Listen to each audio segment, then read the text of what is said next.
Izjava predsednice republike dr. Nataše Pirc Musar ob današnjih napovedanih protestnih shodih pacientk in pacientov po Sloveniji. Predsedniška palača, 10. 1. 2023. Sporočila za javnost. Sem iskrena zagovornica vsem enako dostopnega in kakovostnega javnega zdravstva.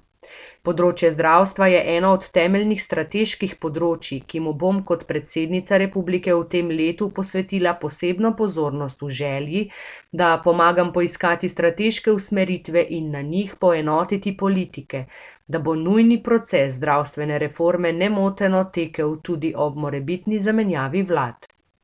Pričakujem, da se bo kršenje človekovih pravic državljanov in državljank, ki nimajo urejenega dostopa do zdravstvenih storitev oziroma osebnega zdravnika, čim prej uredilo.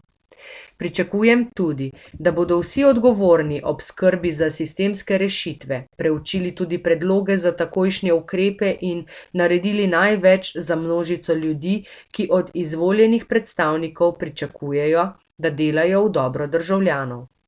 Ponovno opozarjam na nujnost strpnega dialoga tako s stroko, kot tudi s civilno družbo v iskanju dobrih rešitev za vse in na nujnost sprejemanja zakonodaje po temeljiti javni razpravi.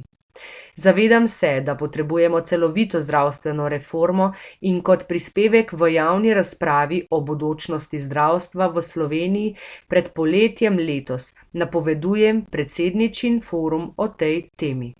Dr. Nataša Pirc Musar, predsednica Republike Slovenije.